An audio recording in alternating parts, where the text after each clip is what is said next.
The darkness was absolute, thick as velvet, pressing against Catherine's closed eyelids like a living thing. Somewhere in the house, a clock ticked, the only sound in a world that had not yet remembered how to breathe. She lay perfectly still We have to beneath leave. layers of Now. wool blankets But where and a will we heavy quilt go? stuffed with Anywhere goose but here. down, Hurry! aware of the cold even through all that weight. Her breath hung visible in the darkness, small clouds of proof that she was alive, though some mornings she wondered. The year was 1882. The city was New York, and Catherine Winthrop Ashford, 28 years old, was about to wake into another day of exquisite imprisonment. But first, before the household stirred, before her lady's maid came to dress her, before she put on the mask she wore from dawn to dusk, first she allowed herself this one stolen moment of truth. Catherine reached beneath her pillow with careful fingers, finding the loose boards she'd discovered 3 years ago. The wood lifted silently, revealing a narrow space just wide enough for what it held: a manuscript. 247 pages of her secret self, written in her own hand, bound with string and hope. The Gilded Cage, a novel by Sia Whitmore. She pulled it out, feeling its weight in the pre-dawn darkness. 2 years of stolen hours had created this midnight sessions while Richard snored in his separate bed, afternoons claimed as needlework time, early mornings before the servants woke. 2 years of pouring her rage and longing and desperate truth onto paper, creating a character who would do what Catherine herself could not escape. In her novel, the heroine Eleanor was trapped in a marriage to a wealthy man who treated her like a particularly expensive vase. Beautiful, fragile, meant to be displayed, but never touched with real affection. Eleanor's awakening came slowly through conversations with her maid, encounters with women who'd chosen poverty over pretense, the gradual realization that her gilded cage was still a cage. Catherine had written the ending 5 times, never satisfied. In the first version, Eleanor died tragic, romantic, useless. In the second, she was rescued by a lover, trading one cage for another. In the third, she went mad, convenient for society, devastating for Catherine to write. In the fourth, she learned to accept her lot, the ending that made Catherine physically ill. The fifth ending sat unwritten, unfinished, waiting for Catherine to find the courage to imagine it. She opened to a random page, reading by touch more than sight. "You cannot leave," he told her, his voice heavy with the certainty of a man who had never been denied.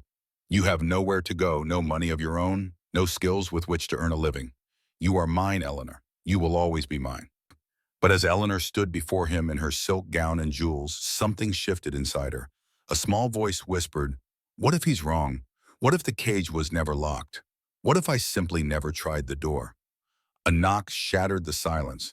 Catherine's hands moved with practiced speed, shoving the manuscript back into its hiding place, replacing the board, smoothing the pillow. Her heart hammered against her ribs, or would have if the corset she'd wear in 20 minutes allowed for such violent movement.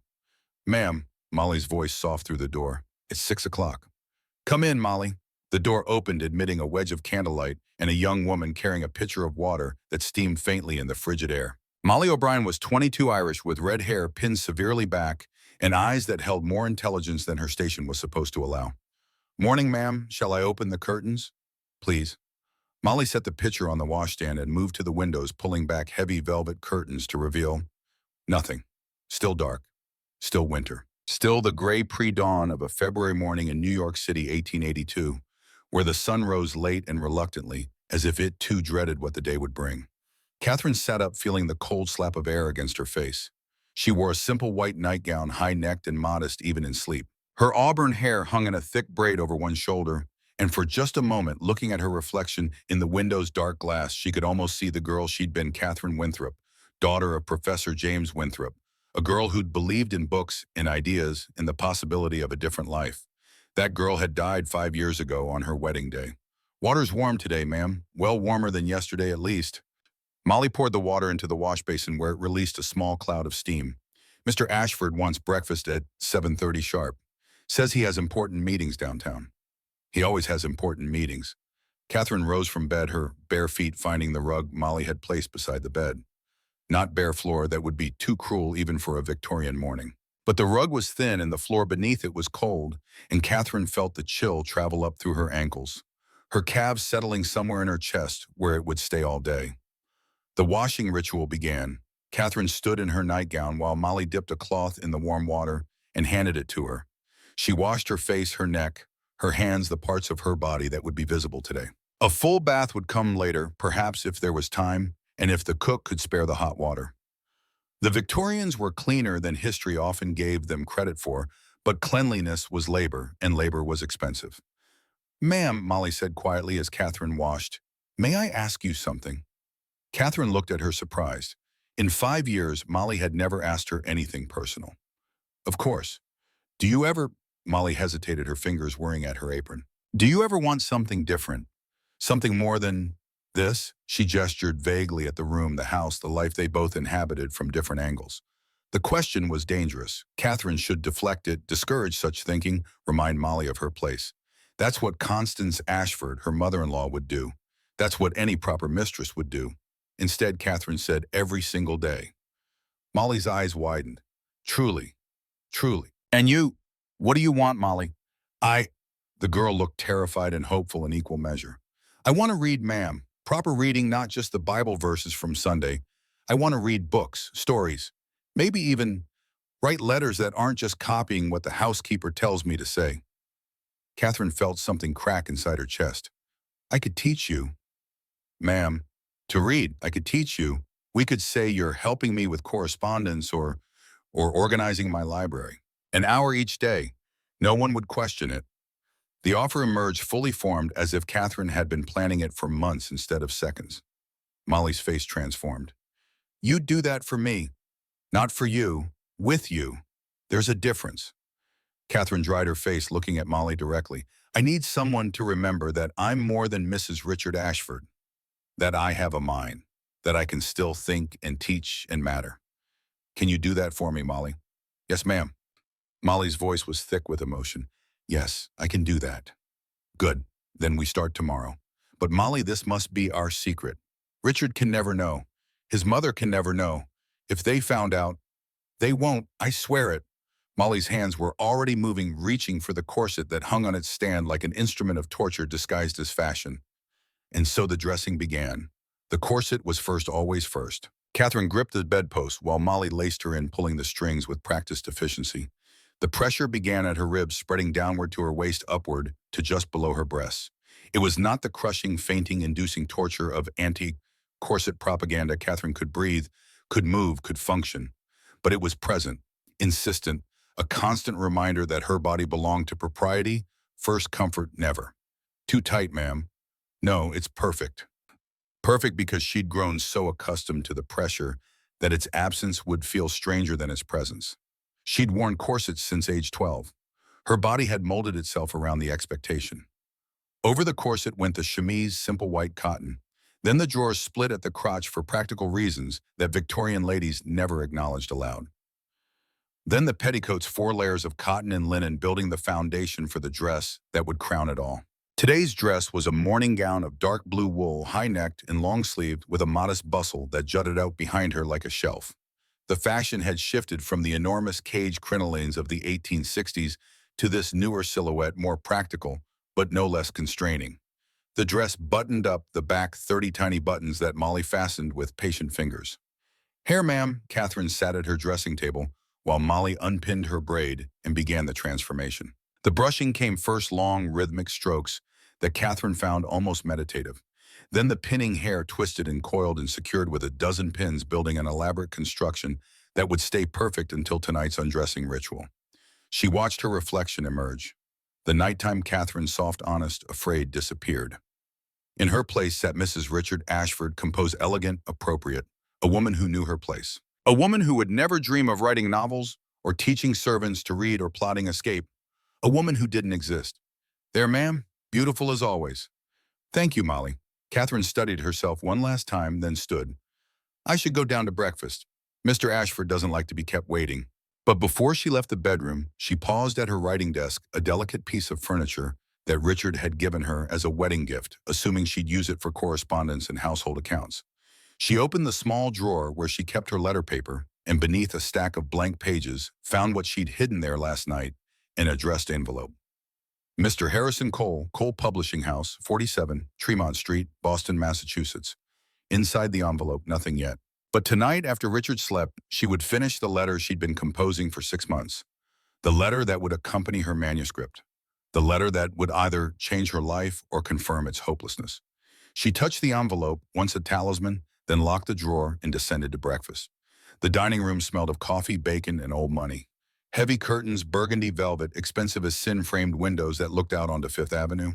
The table could seat 16 but held only two place settings this morning, one at the head for Richard, one halfway down the table for Catherine. The distance between them was perhaps 8 feet. It might as well have been 8 miles. Richard Ashford sat behind the morning edition of the New York Times, his face hidden by newsprint. Catherine could see only his hands, well manicured, strong, holding the paper with the confidence of a man who'd never doubted his right to occupy space in the world. At 35, Richard was what society called distinguished, tall, broad-shouldered, with dark hair graying attractively at the temples and eyes the color of winter ice. Catherine had thought him handsome once on the night he'd come to dinner at her father's shabby apartment and looked at her like she was something precious. She'd learned the truth on their wedding night she was precious, in the same way a painting or a thoroughbred horse is precious, valuable, owned. "Good morning, Richard." The newspaper lowered fractionally. "Catherine, you look well." "Thank you." The newspaper returned to its full height. Conversation over. Catherine took her seat while the butler, Mr. Pembroke, served her breakfast toast, soft-boiled eggs, a rasher of bacon weak tea. Richard's breakfast was heartier, steak-fried potatoes, strong coffee. Men needed fuel for their important work. Women needed only enough to maintain their figures. She ate in silence, tasting nothing, while Richard rustled through his newspaper and the clock on the mantel marked the minutes, until she could escape this awkward ritual. "I'm having a dinner party tonight," Richard said suddenly. Catherine's fork paused halfway to her mouth. "Tonight, Richard, I've already informed Mrs. Pembroke. The menu is arranged. I need you to oversee the final preparations, ensure everything is perfect." He set down the newspaper, finally looking at her directly. "This is important, Catherine. I'm hosting investors for the railroad expansion. Harrison Cole will be attending. He's a publisher from Boston, but he's also putting significant capital into the venture. I need to impress him." "How many guests?" 12, including ourselves. The Vandermeers, the Whitmans, the Delanceys, the Rutherfords, and a poet fellow named Thomas Bennett. He came by yesterday with some ridiculous proposal about investing in poetry publishing. I invited him as a courtesy. His family has connections. Richard returned to his newspaper. "Make sure everything is flawless. This deal is worth $200,000. Catherine's hand trembled, making her teacup rattle against its saucer. Thomas Bennett, the name hit her like a fist. Thomas Bennett, who'd stood beside her father's grave 5 years ago and begged her to marry him instead of Richard. Thomas Bennett, who'd written her love letter she'd burned the night before her wedding. Thomas Bennett, who'd disappeared from New York after her marriage, unable to watch her become someone else's property. Thomas Bennett was coming to dinner. Tonight. In her house. "Are you quite all right?" Richard's voice held irritation rather than concern. "You've gone pale." "I'm fine, just a slight headache. The change in weather, I think." "Take some laudanum if you need it, but make sure you're presentable tonight. First impressions matter, and you're part of the impression that I'm making." He stood folding his newspaper with crisp precision. "I'll be at the office until 6. The guests arrive at 8. Don't disappoint me, Catherine." "I won't." He left and Catherine was alone with her cooling tea and the knowledge that the past she'd tried to bury was about to walk through her front door. Morning prayers happened at 9 o'clock immediately after breakfast. Catherine descended to the servants' hall, a concession Richard's mother had insisted upon. A Christian household, Constance Ashford had declared, maintains morning devotions with the entire household. It keeps the servants moral and reminds them of their place in God's order. The servants' hall was cramped and dim, warmed inadequately by a coal stove. 7 servants lived in the Ashford household. Mr. Pembroke, the butler. Mrs. Pembroke, the housekeeper. No relation, confusingly, Bridget the cook, Molly the lady's maid, 2 housemaids named Sarah and Anne, and James the footman. They stood in a line against the wall, hands folded, heads bowed, while Catherine sat in the single chair provided for the mistress. Richard didn't attend morning prayers. That was women's work. Catherine read from the Bible, Proverbs 31, the chapter about the worthy woman. "Who can find a virtuous woman? For her price is far above rubies. The heart of her husband doth safely trust in her. She seeketh wool and flax and worketh willingly with her hands." Well, the words felt like ashes in her mouth. The virtuous woman of Proverbs was a fantasy, a perfect wife who worked tirelessly, never complained, whose children called her blessed, and whose husband praised her in the gates. Catherine's children didn't exist. 5 years of marriage without conception, a failure she deliberately engineered by tracking her cycles and claiming headaches on fertile days. And Richard's praise, she couldn't remember the last genuine compliment he'd given her. "Let us pray," she said, and the servants knelt on the hard floor while Catherine remained seated. Another reminder of hierarchy, as if any were needed. She led them through the Lord's Prayer, but her mind wandered elsewhere. To her manuscript hidden upstairs. To Thomas Bennett, who would see her tonight for the first time in 5 years. To the letter she still needed to write to Harrison Cole, who would also be at dinner, who might hold her future in his Boston publishing house. Everything was converging. The careful separation she'd maintained between her secret self and her public role was about to collapse. She could feel it coming like a storm on the horizon. "Amen," the servants murmured. "Amen," Catherine echoed. Then she returned upstairs to begin the day's endless performance of household management. The morning passed in a blur of domestic administration. Catherine met with Mrs. Pembroke to review the menu for tonight's dinner party. She checked the linen closet to ensure proper napkins were available.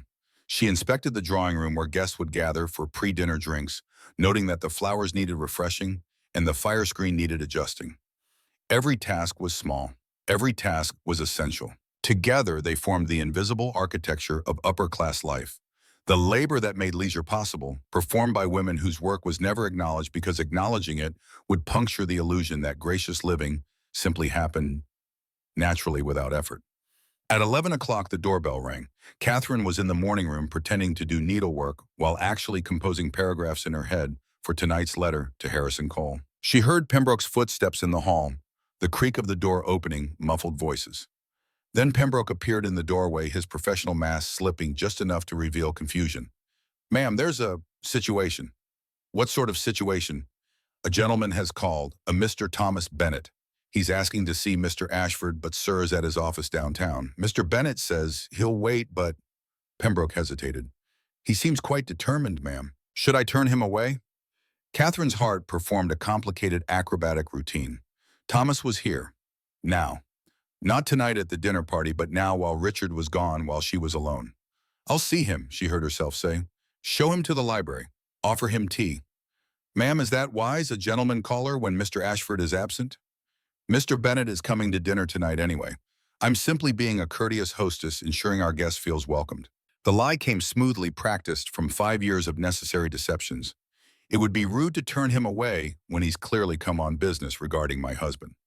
Pembroke's expression said he didn't believe her, but wouldn't challenge her. "As you wish, ma'am." Catherine stood smoothing her skirts with trembling hands. She should stay in the morning room. She should send Pembroke back with excuses. She should do anything except walk down that hallway to the library where Thomas Bennett was waiting. She walked down the hallway. The library was Richard's domain.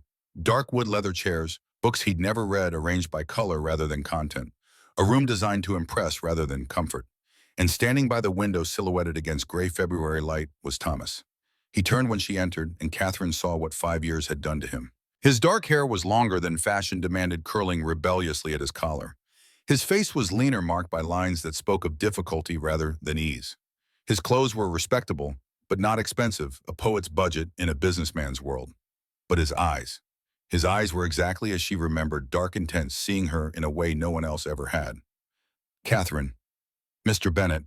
Her voice was steady despite the chaos in her chest. "I'm afraid my husband isn't home. Pembroke can make an appointment." "I didn't come to see your husband." Thomas moved closer, stopping at a respectful distance, but close enough that Catherine could smell ink and tobacco and something that might have been desperation. "I came to see you." "That's inappropriate." "I know, I don't care." He pulled a small book from his coat pocket, a volume of poetry, the pages worn from handling. "I published this last year. It's not selling well. Apparently, people don't want to read about love and loss and the unbearable weight of living without someone who was supposed to be yours." Catherine should leave, should ring for Pembroke, should do anything except stand here while Thomas Bennett offered her poetry like a grenade with the pin pulled. "Why are you really here?" she whispered. "Because when Richard invited me to dinner tonight, I couldn't refuse. I couldn't pass up the chance to see you again, even if I have to watch you pretend to be happy." Thomas opened the book to the marked page. "Page 47. I wrote it the night before your wedding. I want you to have it, to remember." "Remember what? That I chose security over starvation, that I couldn't let my mother starve after my father died."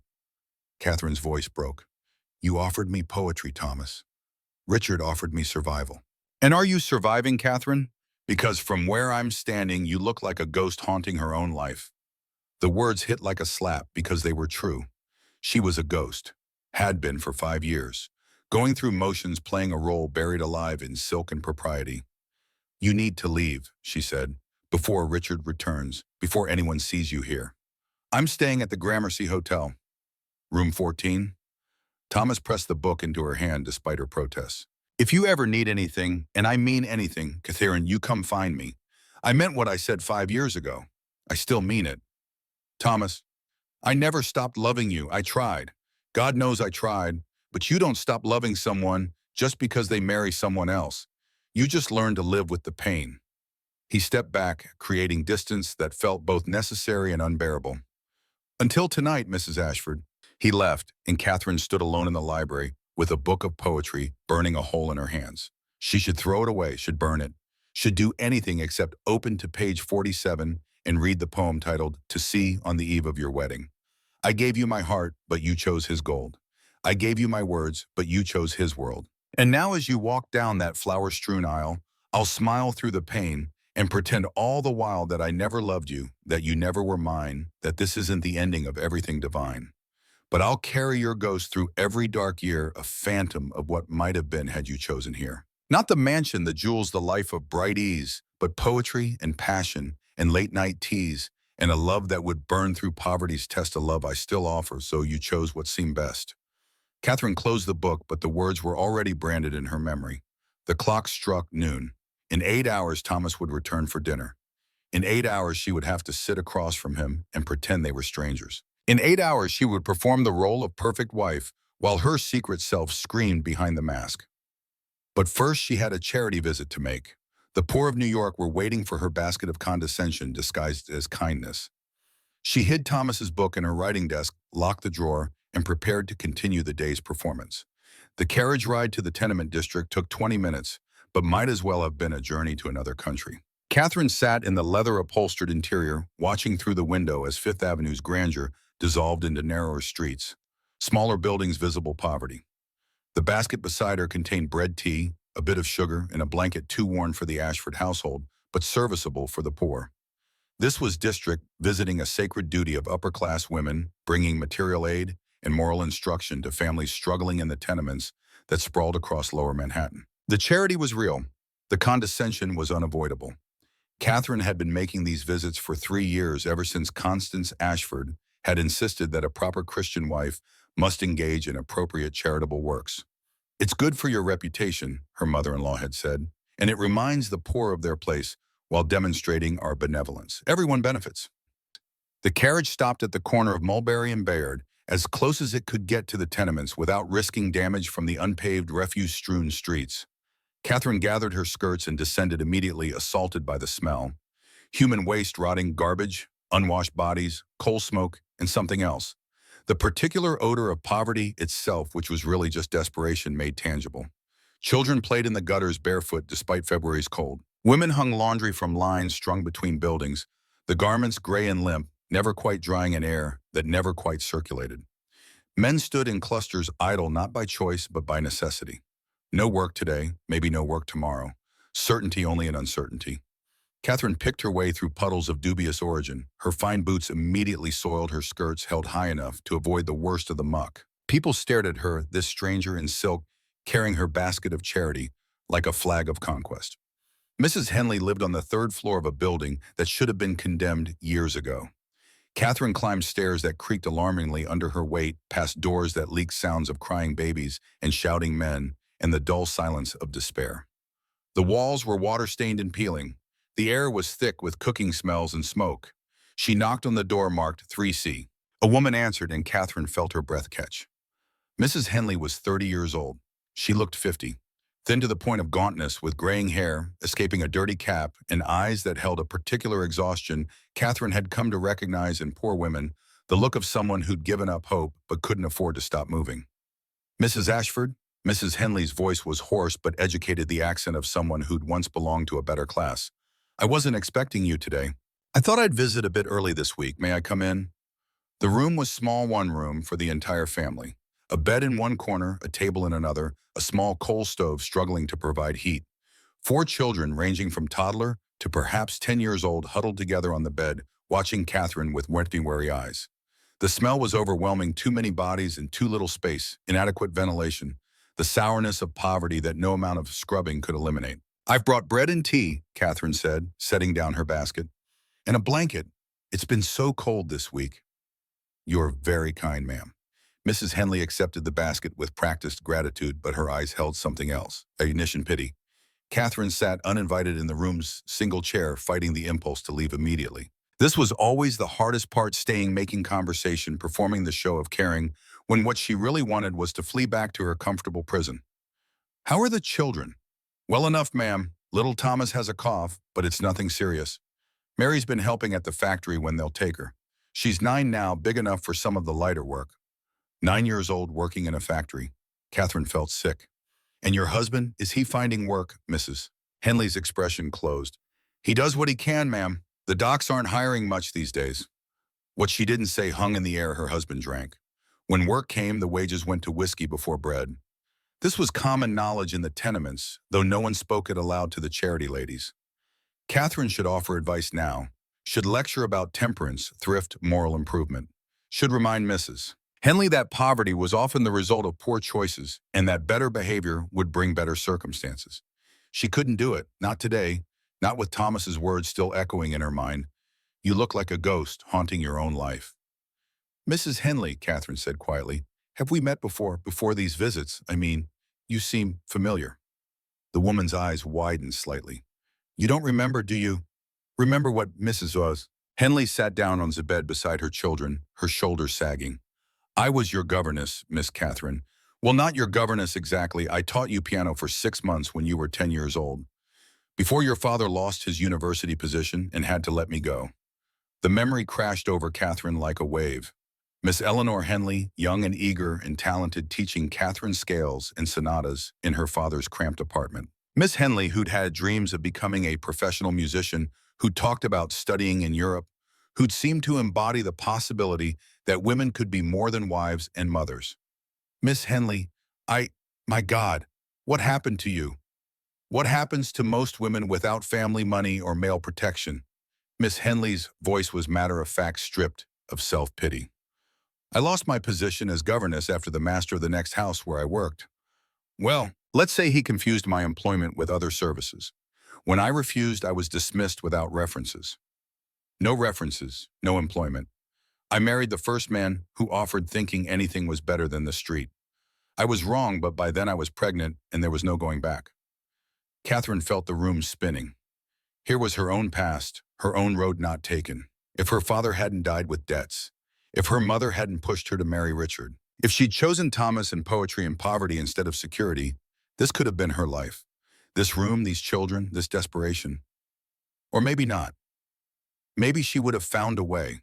Maybe love would have been enough, or maybe she would have ended up exactly like Miss Henley, teaching piano to children of the wealthy, while her own children went hungry. "I'm so sorry," Catherine whispered, knowing the words were inadequate. "Don't be. You escaped at least. When I saw the announcement of your marriage to Richard Ashford, I thought, good. At least one of us made it out." Miss Henley looked at Catherine with something like sympathy. "Though looking at you now, I wonder if you really escaped at all. Just traded one kind of prison for another, didn't you?" The observation was so accurate, so devastating that Catherine couldn't respond. "We're not so different, you and I," Miss Henley continued. "I'm in a cage made of poverty. You're in a cage made of gold. But we're both trapped, aren't we? Both playing roles we never chose. Both wondering what our lives might have been if we'd been born men, or born rich, or born in a world that gave women real choices." Catherine pulled money from her reticule, not the few coins she'd intended to leave, but everything she had with her. $20, a fortune to Miss Henley. A week of pin money to Catherine. "Take this, please, and would you meet me next week, same time? I want to help. Really help, not just charity basket help." "Why?" Miss Henley's eyes were suspicious. "Because you're right, we're not so different. And if I can't save myself yet, maybe I can at least save you." Catherine stood, needing to leave before the tears came. "I'll come back next Tuesday. We'll figure something out. A job, perhaps. I know people who need governesses or music teachers." She fled before Miss Henley could respond, down the creaking stairs and out into the street where the carriage waited, like a promise of return to normalcy. But nothing felt normal anymore. The distance between her mansion and this tenement was less than 2 miles. The distance between Mrs. Catherine Ashford and Miss Eleanor Henley was even smaller, just a few different choices, a bit of luck, the arbitrary assignment of circumstance. On the carriage ride home, Catherine made a decision. Tonight, after the dinner party, after the guests left, after Richard fell asleep, she would finish the letter to Harrison Cole.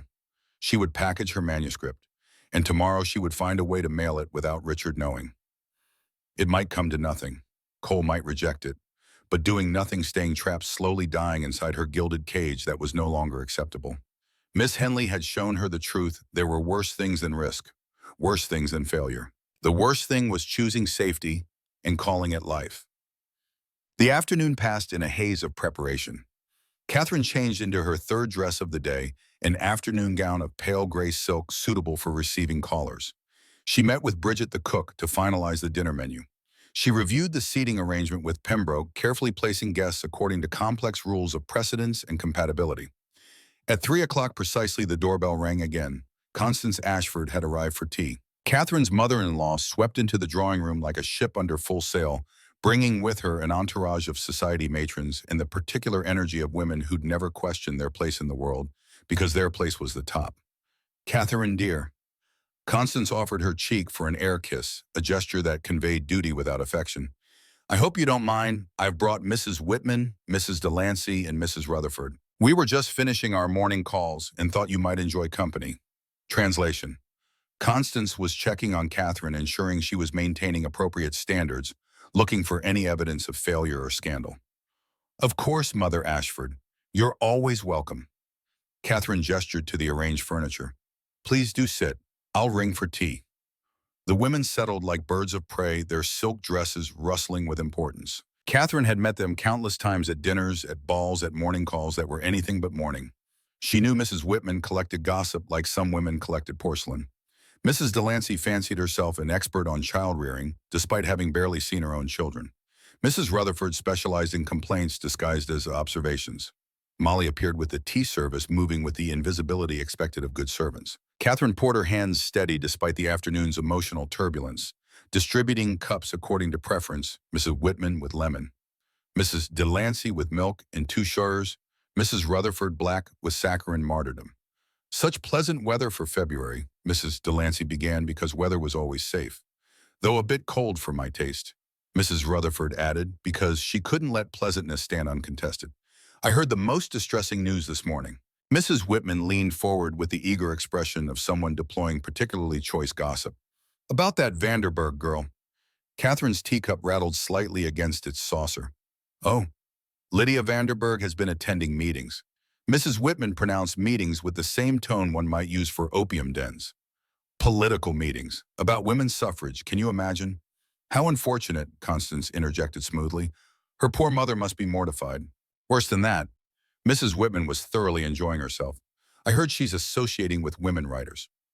Those radical types who publish anonymously or under men's names, trying to corrupt other ladies into their dangerous thinking." Catherine's mouth went dry. She set down her teacup carefully. "Surely that's just rumor, Mrs. Whitman. Society gossip does tend to exaggerate." "Is it exaggeration to want to protect proper society from contamination?" Constance's eyes fixed on Catherine with laser precision. "These women who reject their natural roles, who insist on parading their opinions in public, they're a poison. One must be very careful about the company one keeps." The threat was barely veiled. Constance had ways of knowing things, connections that stretched through the servant class like invisible threads. Did she suspect something? Had someone seen Catherine with the books she shouldn't own? The papers she kept hidden? "Catherine, you don't associate with such women, do you?" The question was casual, but Constance's gaze was surgical. "I barely know Miss Vanderburg, Mother Ashford. We've exchanged pleasantries at functions, nothing more." The lie came easily practiced from 5 years of necessary deceptions. "Good." Constance sipped her tea with satisfaction. "A woman's sphere is her home, her family, her charitable works within appropriate bounds. These suffragists would have us believe we're imprisoned, when in fact we're protected, cherished, given the sacred duty of moral guardianship over society." "Such wisdom," Mrs. Delancey murmured, and the others nodded agreement. Catherine bit her tongue so hard she tasted blood. The speech was familiar. She'd heard variations countless times. Women were angels of the house, too pure for politics, too delicate for business, too emotional for rational thought. Their prison was called protection. Their silencing was called respect. I quite agree, she heard herself say the words "ush" in her mouth. Women who abandon proper roles often come to tragic ends. The conversation drifted to safer topics: the upcoming opera season, the scandal of the Harrison family's bankruptcy, the inferior quality of servants these days. Catherine nodded and smiled and agreed at appropriate intervals while her mind screamed. These women, educated, intelligent, capable, had spent their entire lives performing elaborate pageants of helplessness. They pretended to be delicate when they ran complex households. They claimed ignorance of business while managing budgets that would challenge any accountant.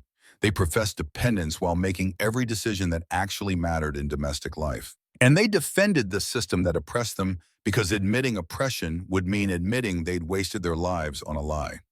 Speaking of proper roles, Mrs. Rutherford said, fixing Catherine with a pointed look, when might we expect an announcement? You've been married 5 years now.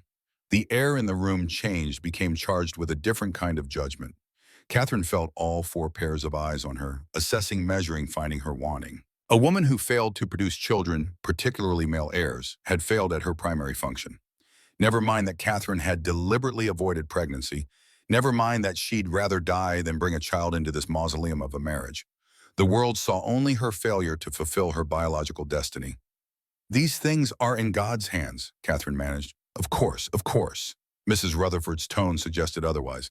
Though one does hear of doctors who specialize in such difficulties. The waters at Saratoga Springs are said to be quite beneficial for female complaints. Thank you for the suggestion. Catherine's smile felt like it might crack her face. More tea, anyone?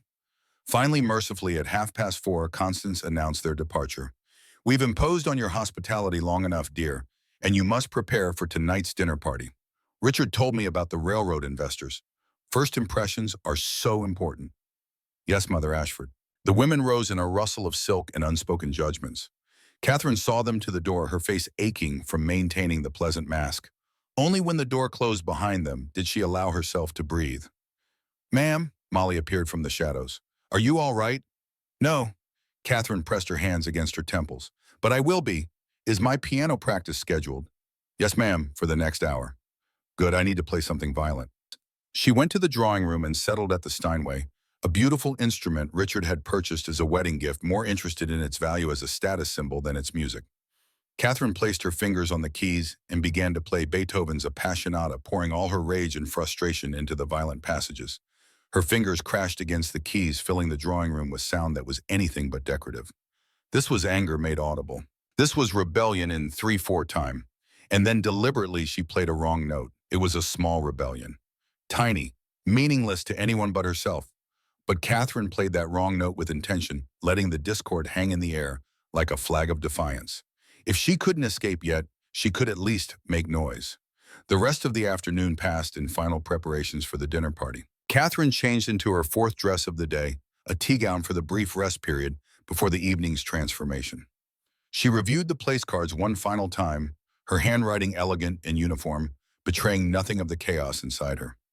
At 5:30, she retreated to her bedroom for the hour of rest that etiquette demanded. Molly had already laid out the evening gown across the bed, deep emerald green silk, Richard's favorite color on her, with a dramatically low neckline and elaborate trim.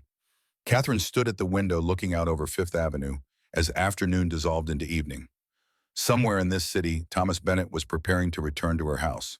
Somewhere Harrison Cole might be reading submissions from hopeful authors, unaware that tomorrow he'd receive one more. Somewhere women were making different choices, risking more, dreaming bigger. Catherine touched the locket hanging around her neck, a small gold piece that had belonged to her mother. Inside it, she'd placed a pressed flower from her wedding bouquet. She'd meant it as a romantic gesture 5 years ago. Now it felt like evidence at a crime scene. She opened the locket and removed the dried flower, crumbling it between her fingers and letting the dust fall to the floor. Then she went to her writing desk, unlocked the drawer, and pulled out Thomas's book of poetry. She tore out page 47, the poem he'd written for her, and folded it small enough to fit inside the locket. When she closed it, the poem rested against her heart, hidden but present. A tiny rebellion, a promise to herself. Tonight she would play the perfect hostess. Tomorrow she would mail her manuscript. And someday, maybe soon, maybe not, but someday she would stop playing roles and start living her own story. The clock struck 6. In 2 hours, the performance would begin. Catherine rang for Molly and prepared for the evening's final transformation. The transformation into evening, Catherine began at 6 o'clock sharp. Molly entered the bedroom carrying fresh undergarments and the implements of beauty that Victorian propriety demanded: hairpins, pomade, rice powder for the face, a faint touch of rouge that must never be acknowledged. "The bath is ready, ma'am, if you'd like to wash before dressing." Catherine nodded, grateful.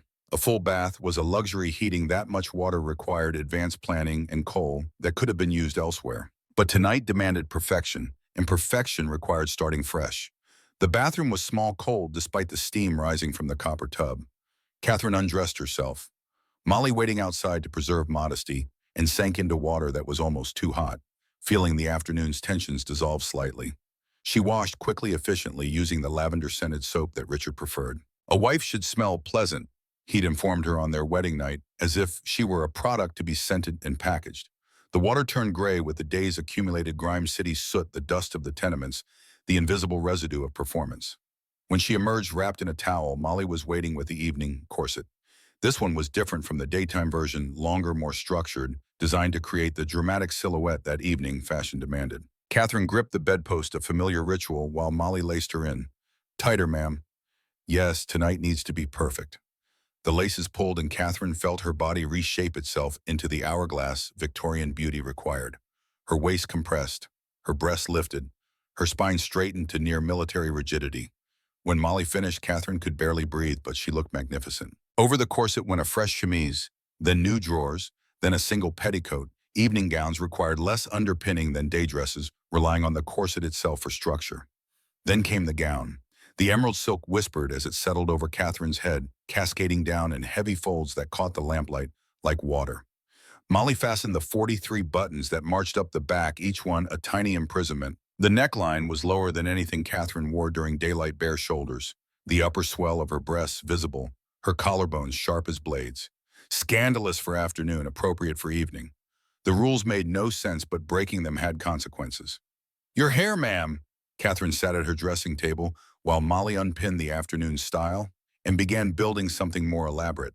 Curls were coaxed into shape with heated tongs that smelled faintly of singed hair. Sections were twisted and pinned, creating an architectural marvel that defied gravity. The process took 40 minutes.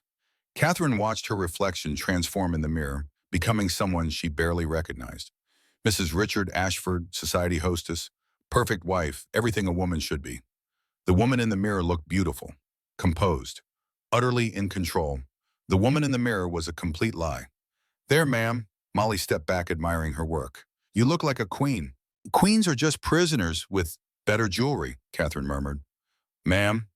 "Nothing, thank you, Molly. You've done beautifully." Catherine stood, the gown settling around her like armor.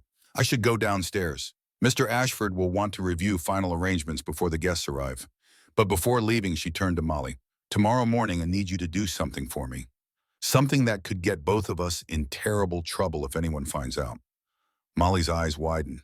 "What kind of trouble, ma'am?" Catherine went to her writing desk and pulled out the sealed envelope addressed to Harrison Cole.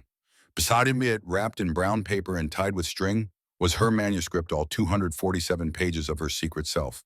"I need you to mail this. Not from the post office near here, go to the one on 23rd Street. Pay for express delivery. Don't tell anyone. Can you do that?" Molly stared at the package, then at Catherine. "What is it?" "A novel. I wrote it. I'm sending it to a publisher in Boston using a false name. If Richard finds out, he'll destroy it. He might destroy me." Catherine pressed the package into Molly's hands. "I'm trusting you with everything, Molly. My future, my hope, my only chance at something more than this." The young woman's hands trembled slightly as she accepted the package. "I won't let you down, ma'am." "I know, that's why I'm asking." Catherine squeezed Molly's hand briefly, a gesture that crossed the invisible line between mistress and servant. But tonight, all the lines were blurring. "Tomorrow morning, first thing. And Molly, thank you for seeing me as human." "Always have, ma'am, always will."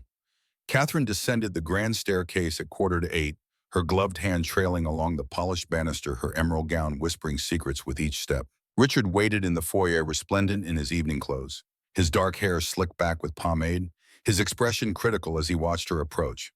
"You look acceptable," he said, which was as close to a compliment as Richard gave. "Remember, Harrison Cole is the priority tonight.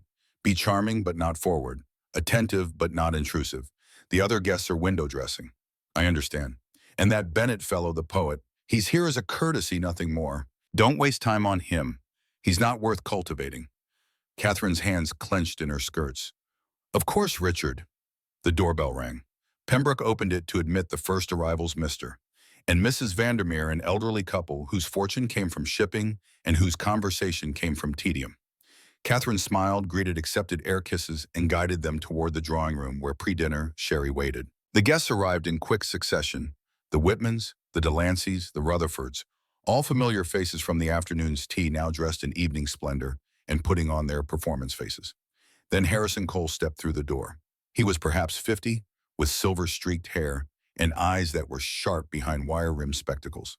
He wore his evening clothes with slight discomfort, a man more at home in a study than a ballroom. When he took Catherine's hand, his grip was firm, his gaze assessing. "Mr. Cole, welcome." Catherine's voice remained steady despite her hammering heart. "My husband speaks very highly of your business acumen. Mrs. Ashford, your home is lovely." Cole's Boston accent was slight but present. "I understand you're quite the reader. Richard mentioned you have an impressive personal library." "I enjoy books, yes. Do you read much, Mr. Cole?" Occupational hazard. "I'm a publisher, Cole Publishing House in Boston. I spend my days reading manuscripts from aspiring authors, most of whom should have remained aspiring." His smile was wry, but occasionally, very occasionally, I discover something brilliant. It's what keeps me in the business. Catherine felt lightheaded. Tomorrow her manuscript would arrive at his office. Tomorrow Harrison Cole might be reading her words, judging her story, holding her future in his hands without knowing the author stood before him in an emerald gown. "How fascinating," she managed. "What sort of books do you publish?" "All sorts, but I'm particularly interested in women's fiction novels written by female authors. There's a market for authentic female voices." "Mrs. Ashford, women want to read stories that reflect their actual lives, not just romantic fantasies." "And do you publish women under their own names?" Sometimes under pseudonyms if they prefer. Many women writers find that anonymity grants a certain freedom. They can write more honestly if they're not worried about society's judgment. Cole's eyes seemed to see through her. "Do you write, Mrs. Ashford?" "Every woman keeps a diary, Mr. Cole, but I'm afraid my scribblings aren't worthy of publication." "You'd be surprised. Some of the best manuscripts I've received started as diary entries. Honest observations about the constraints of women's lives, the quiet rebellions, the secret dreams." He paused. "If you ever did write something, Mrs. Ashford, I'd be honored to read it." Before Catherine could respond, the doorbell rang again. Thomas Bennett stood in the doorway.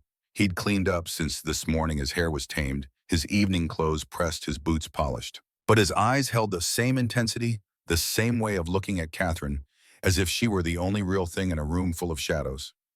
"Mr. Bennett?" Richard's voice was cordial, but dismissive. "Good of you to come. This is my wife, Catherine, though I believe you met earlier today." "Briefly?" Thomas bowed slightly, his gaze never leaving Catherine's face.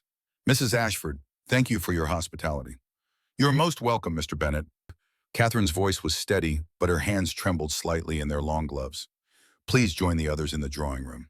The evening's players were assembled. The performance could begin. Dinner was announced at 8:30. The dining room blazed with candles, dozens of them, in silver candelabras, reflecting in crystal and china, and the polished mahogany table. The room smelled of roses, roasted meat, and expensive wine. Everything gleamed, everything was perfect. Richard sat at the head of the table, Catherine at the foot, 8 feet between them, that might as well have been 8 miles. The guests were arranged according to complex rules of precedence. Harrison Cole to Richard's right as guest of honor, Mrs. Vandermeer to his left. Thomas had been seated far from the host between Mrs. Whitman and Mrs. Rutherford, where he could be safely ignored. But Catherine could feel his presence like heat across the candle-lit expanse. The first course arrived, a clear consommé, delicate and steaming. Conversation flowed along predictable channels, business for the men, gossip for the women, everyone performing their assigned roles. Catherine ate mechanically, tasting nothing, while beside her Harrison Cole made observations about the publishing industry. "The market is changing, Mrs. Ashford. Readers are hungry for authenticity. They're tired of novels where women faint at the first sign of difficulty and are rescued by dashing heroes.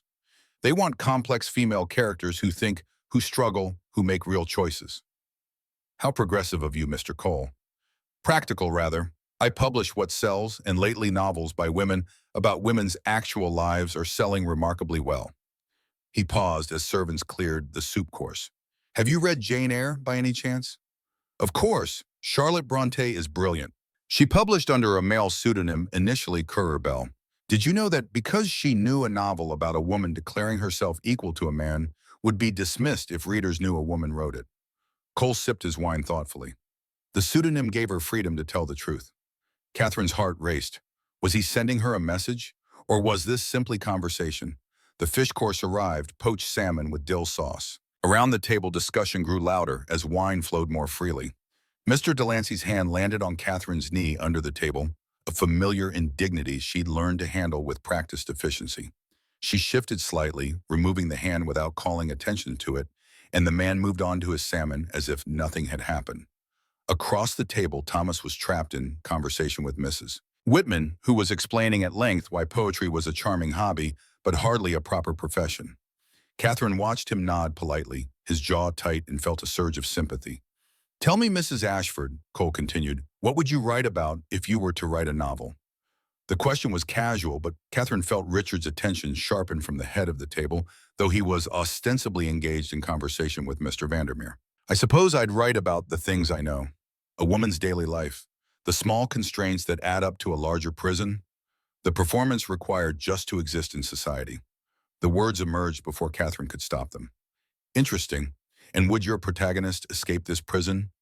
I don't know. I haven't decided how the story ends yet. Cole's eyes glinted behind his spectacles.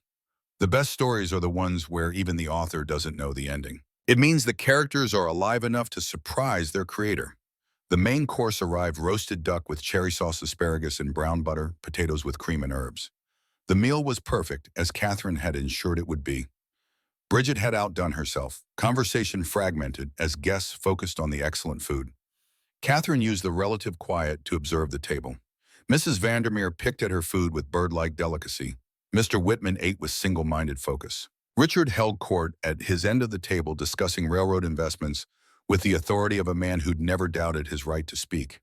And Thomas sat silent, his eyes finding Catherine's across the candle flames. When their gazes met, Catherine felt something electric pass between them. Recognition, memory, longing. 5 years collapsed into nothing. She was 23 again, standing in her father's cramped apartment while Thomas read poetry and looked at her like she was music he'd been searching for all his life. Then Mrs. Rutherford asked Catherine a question about the upcoming opera season, and the moment shattered. The meal continued through more courses, game salad cheese, a palate-cleansing sorbet. Catherine performed her role flawlessly, laughing at jokes that weren't funny, expressing interest in topics that bored her, being everything a hostess should be. But inside, she was counting minutes until this performance could end. Finally, mercifully, the dessert course was cleared. Richard stood tapping his wine glass for attention. Gentlemen, ladies, thank you for joining us tonight. I want to propose a toast to the future, to the expansion of American railroads, to the prosperity that comes from bold investment, and to the partnerships that make progress possible. Glasses lifted, wine was sipped, prosperity was blessed. Now, Richard continued, I suggest the ladies retire to the drawing room while the gentlemen enjoy port and cigars. We have business to discuss. This was the signal, the ritual separation of sexes that happened at every formal dinner. The women would withdraw, leaving the men to their real conversation about money and politics and power. Catherine rose and the other women followed. As they filed out of the dining room, she caught Thomas's eye one final time. He looked trapped, desperate, his hands clenched on the table. She knew exactly how he felt. The drawing room felt stifling after the dining room's expanse. The women settled on sofas and chairs, their gowns creating pools of color against the muted furniture. Servants brought coffee and tea, and the conversation turned to the topics deemed suitable for feminine discussion. That Cole man is peculiar, Mrs. Whitman observed. Publishing books, hardly a gentleman's profession. He has money, though, Mrs. Delancey countered. Richard wouldn't court his investment otherwise. And what of the poet? Mrs. Rutherford's eyes glinted with malice. Such a waste of a man's potential. Writing verses when he should be earning a proper living. Catherine bit her tongue, focusing on her coffee. Around her, the women dissected the men left behind, their prospects, their peculiarities, their potential usefulness to husbands and fathers. It struck Catherine suddenly these women had no real power, so they hoarded information instead. Gossip was currency, observation was weapon. They couldn't control their own lives, so they attempted to control the narrative about others. It was sad, it was suffocating. It was exactly what Catherine had been doing for 5 years. "Catherine, dear, you're very quiet." Constance Ashford. When had she arrived, Catherine hadn't noticed her mother-in-law entering. "Are you feeling quite well?" "Just a slight headache, Mother Ashford. Nothing serious." "Perhaps you should retire early. You look pale." Constance's eyes were sharp, assessing. This business of hosting dinner parties can be so taxing for delicate constitutions. The implication was clear: Catherine was failing even at the simple task of being a hostess. She should be stronger, more capable, better at performance. "I'm fine, truly. Just the warmth of the room." But Constance continued watching her with unsettling intensity, as if trying to see beneath the surface to whatever Catherine was hiding. The clock struck 10. The men would return soon, smelling of cigars and port, ready for the evening's next phase, perhaps music, perhaps cards, perhaps simply more conversation until midnight, when propriety demanded everyone depart. Catherine excused herself briefly, claiming a need to check on coffee service, and slipped into the hallway. She needed a moment away from performance, from observation, from the weight of being watched. She stood in the shadowed corridor, pressing her hand against her corset, trying to breathe. The evening was nearly over. Soon the guests would leave. Soon she could shed this gown and this role and collapse into bed. Tomorrow Molly would mail the manuscript. Tomorrow her secret would be flying toward Boston, toward judgment, toward potential freedom, or certain disaster. "Catherine," she spun around. Thomas stood at the end of the hallway, his face half-shadowed, his voice urgent. "You shouldn't be here. Someone might see." "I don't care." He moved closer, close enough that Catherine could smell wine and desperation. "Did you read it, the poem from?" "Yes."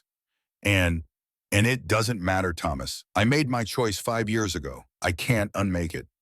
"Can't or won't." His voice was harsh with truth. "You're dying in here, Catherine. I can see it. Everyone can see it except you. Or maybe you do see it, and you're just too afraid to leave." "Afraid?" Catherine's voice rose, then dropped to a furious whisper. "You think I'm not afraid? I'm terrified. Every day. But you don't understand what's at stake for me, what I'd lose." "What have you gained by staying?" Thomas gripped her shoulders, his touch burning through silk. 5 years in this mausoleum. 5 years pretending. Look at yourself, Catherine. You're a ghost haunting your own life." The words struck like a slap because they were true. She was a ghost. Had been for 5 years, going through motions, playing a role buried alive in respectability. "Let go of me." She pulled away from him. "I have to get back before what? Before your husband notices you're gone, before society sees you talking to another man." Thomas's laugh was bitter. "You've already disappeared, Catherine. The real you, the woman who wanted to write, who believed in more than this. She's gone, buried under silk and propriety and fear." "I'm still here," Catherine whispered, but even she didn't believe it. "Then prove it." Thomas pressed something into her hand, a key. "Gramercy Hotel, room 14. If you ever decide you've had enough, if you ever choose to live instead of just existing, the key will be there." Before Catherine could respond, footsteps echoed in the hallway. She shoved the key into her evening bag just as Pembroke appeared around the corner. "Mrs. Ashford, the gentlemen are returning. Your presence is requested in the drawing room." "Thank you, Pembroke." Catherine's voice was steady despite the chaos in her chest. She turned to Thomas, her expression carefully neutral. "Shall we rejoin the others, Mr. Bennet?" They walked back together in silence, maintaining proper distance, two strangers who'd never shared anything more than polite conversation. But Catherine could feel the key burning in her bag, like a promise or a threat. The guests finally departed at 11:30, departing in a rustle of silk and murmured pleasantries. Catherine stood beside Richard in the foyer, waving goodbye to the last carriage, her face aching from maintaining the perfect smile. When the door finally closed, Richard turned to her with satisfaction. "That went well. Cole seemed impressed. I think he'll come through with the investment." "I'm glad. You were an adequate hostess, though you seemed distracted during dinner. Is something troubling you?" "Just tired. It's been a long day." Richard studied her for a moment, his eyes cold and assessing. "Go to bed then. I have work to do in my study." He paused. "And Catherine, that Bennet fellow. I noticed him watching you during dinner. It was inappropriate." Catherine's blood turned to ice. "I'm sure you're mistaken. Mr. Bennet was simply being polite." "I'm not mistaken. I notice everything, Catherine. Everything." Richard's voice was soft, dangerous. "Remember that?" He walked away, leaving Catherine alone in the foyer with her racing heart and the key in her bag. She climbed the stairs to her bedroom, each step heavier than the last. Molly was waiting to help her undress, but Catherine sent her away. I can manage tonight. Get some rest. You have an important errand tomorrow morning. Yes, ma'am. Molly hesitated. Are you all right? No, but I will be. Catherine touched the maid's hand briefly. Thank you, Molly, for everything. When she was alone, Catherine began the process of dismantling Mrs. Richard Ashford. The evening gown came off first 43 buttons, unfastened with patient fingers. The emerald silk pooled at her feet like shed skin. The petticoat followed, then the chemise, until she stood in just the corset and drawers. She reached behind herself, fumbling with the corset laces, and for a moment considered calling Molly back. But no, she needed to do this herself. Needed to feel the physical act of freeing herself from the day's constraints. The laces finally loosened. The corset fell away. And Catherine took her first deep breath in 18 hours. The relief was almost painful. Her ribs expanded. Her diaphragm remembered its full range. Air filled her lungs completely, and she gasped with the intensity of it. She stood in front of the mirror in her undergarments, studying the red marks the corset had left on her skin. Lines pressed into her flesh, evidence of compression, proof of the price she paid daily for the privilege of looking acceptable. Would these marks ever fade? Or had 5 years of corseting permanently reshaped her body, molded her into society's preferred form? Catherine pulled on her nightgown, simple white cotton, high-necked and modest, and sat at her dressing table to unpin her hair. The elaborate construction came down in sections, pins dropping into the porcelain dish with soft clinks. When the last pin was removed, her hair tumbled down past her shoulders, and she felt marginally more like herself. But exhaustion pressed down on her like a physical weight. The day had been too long, too full of performance and pretense and dangerous moments. She should sleep. Tomorrow would bring its own challenges, Molly mailing the manuscript, maintaining normalcy while her secret flew toward Boston, existing in the space between hope and disaster. But first, there was something she needed to do. Catherine went to her writing desk and pulled out paper, pen, and ink. She'd been composing this letter in her head for months. Now, finally, she would write it. Dear Mr. Cole, I am writing to submit for your consideration a novel titled The Gilded Cage, written under the pseudonym C.A. Whitmore. The manuscript runs to approximately 75,000 words and tells the story of a woman trapped in a society marriage who slowly awakens to the possibility of a different life. I understand you publish women's fiction and are particularly interested in authentic female voices. I believe this novel offers exactly that, an honest examination of the constraints facing women in modern America, written by someone who understands those constraints intimately. I am sending this manuscript anonymously because my circumstances do not permit public authorship. However, I assure you that I am serious about writing and willing to work with an editor to improve the manuscript if you see potential in it. I await your response with hope and trepidation. Respectfully, Tedda Whitmore, care of General Delivery, Boston, Massachusetts. Catherine read the letter 3 times, checking for any detail that might reveal her identity. Finding none, she sealed it in an envelope and placed it with the manuscript package Molly would mail tomorrow. Then she pulled out her personal journal, different from the manuscript, more raw and honest, and wrote, February 12, 1882. Tonight I hosted a dinner party and played the role of perfect wife while the man I once loved watched from across the table, and the publisher who might change my life sat beside me, unaware he was talking to C.A. Whitmore. Richard suspects something. He always suspects. He watches me like a hawk watches a rabbit, waiting for the wrong move, the fatal mistake. Thomas gave me a key to his hotel room. I should throw it away. I should burn it. I should do anything except what I'm actually doing, which is carrying it in my pocket like a talisman. Tomorrow my manuscript goes to Boston. In 3 days, Harrison Cole will receive it. In a week, maybe 2, I'll know if C.A. Whitmore has a future. And then, I don't know. I'm making this up as I go, and I'm terrified I'm making the wrong choices. But staying here doing nothing, slowly dying inside this beautiful prison that feels like the wrongest choice of all. Miss Henley was right. We're both in cages. Hers is made of poverty, mine of gold. But we're both trapped. The question is, what am I going to do about it? Catherine closed the journal and locked it in her desk drawer. Then she went to the window and looked out over Fifth Avenue, where gas lamps cast pools of light on empty streets. Somewhere in this city, Thomas was awake in his hotel room, perhaps wondering if she'd use the key he'd given her. Somewhere, Harrison Cole was sleeping, unaware that tomorrow would bring a manuscript that might change both their lives. Somewhere, women were making choices, brave or foolish or simply desperate, choosing risk over safety, freedom over security. Catherine touched the key in her pocket, feeling its weight. Not tonight. She wasn't ready. Not yet. But soon. The clock struck midnight. The day was officially over. Catherine climbed into bed, pulled the heavy quilts around herself, and closed her eyes. But sleep was a long time coming. Catherine woke to pale gray light creeping around the curtain edges and the sound of Molly quietly entering the room. The clock on the mantel read 6:30. She'd overslept by half an hour. "I'm so sorry, ma'am. I tried to let you sleep a bit longer. You looked exhausted last night." "It's fine, Molly, thank you." Catherine sat up, feeling the stiffness in her back from the previous day's corseting. "Do you have the package?" "Yes, ma'am, hidden in my apron. I'll go to the post office on 23rd Street as soon as morning prayers are finished." "Be careful. Don't let anyone see you. Don't tell anyone where you're going." "I won't, ma'am. I promise." Molly's eyes were bright with nervous excitement. "This is important, isn't it? This manuscript. It's not just a book. It's your way out." Catherine looked at the young woman who'd become more ally than servant. "It's a chance, Molly. That's all. A very small chance that probably won't amount to anything. But it's mine and I'm taking it. Then I'll make sure it gets to Boston safely. You can count on me." The day began its familiar rhythm, dressing breakfast with Richard, who was preoccupied with railroad business and barely acknowledged her morning prayers with the servants. Catherine went through the motions automatically, her mind tracking Molly's progress. At 9 o'clock during prayers, Molly slipped out ostensibly to fetch more coal for the stove. Catherine's hands clenched in her lap, but she continued reading from Proverbs, her voice steady. By 9:30, when Molly returned and gave the slightest nod, Catherine knew the manuscript was on its way to Boston. There was no taking it back now, no changing her mind.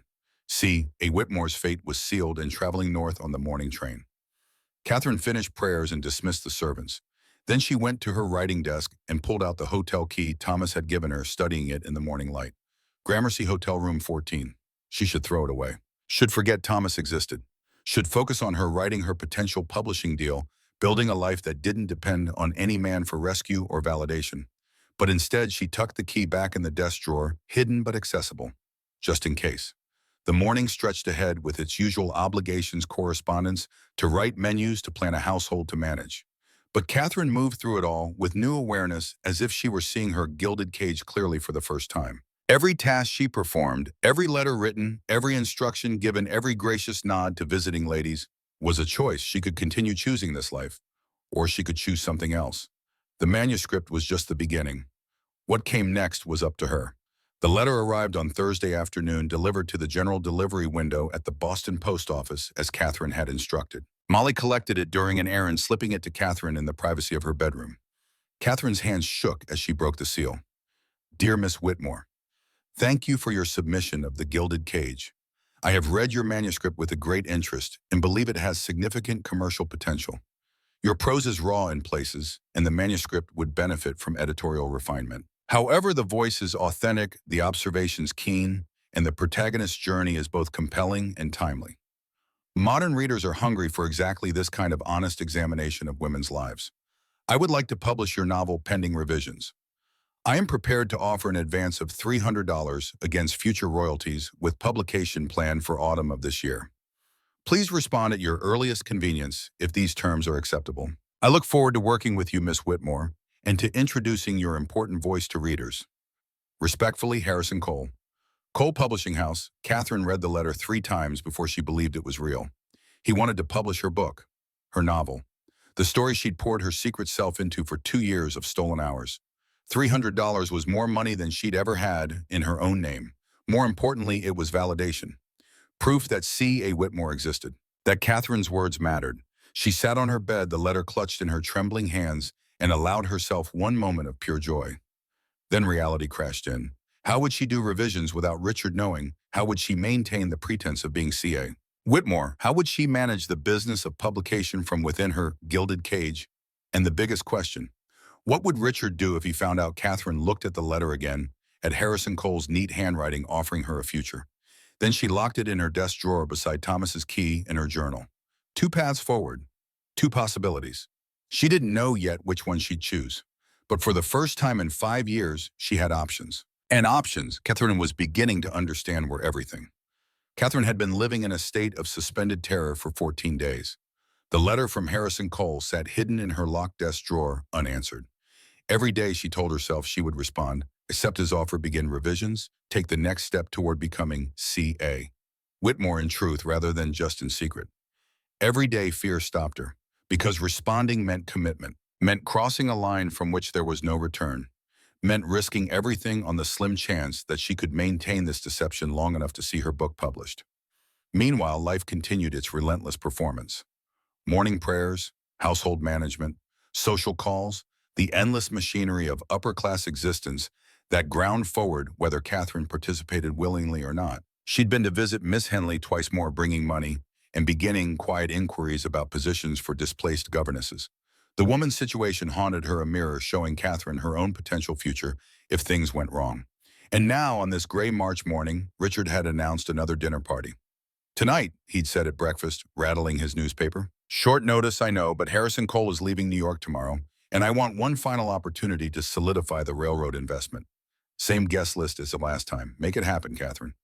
So here she was overseeing preparations for an evening that would bring Harrison Cole and Thomas Bennett back into her home, back into dangerous proximity with her secrets. The morning passed in a blur of instructions to Bridget about the menu, consultations with Pembroke about wine selection, frantic checking of the linen closet in the silver service. Everything had to be perfect. Richard's mood had been increasingly volatile lately, quick to anger, suspicious of every small deviation from routine. Catherine suspected he knew something, or sensed something.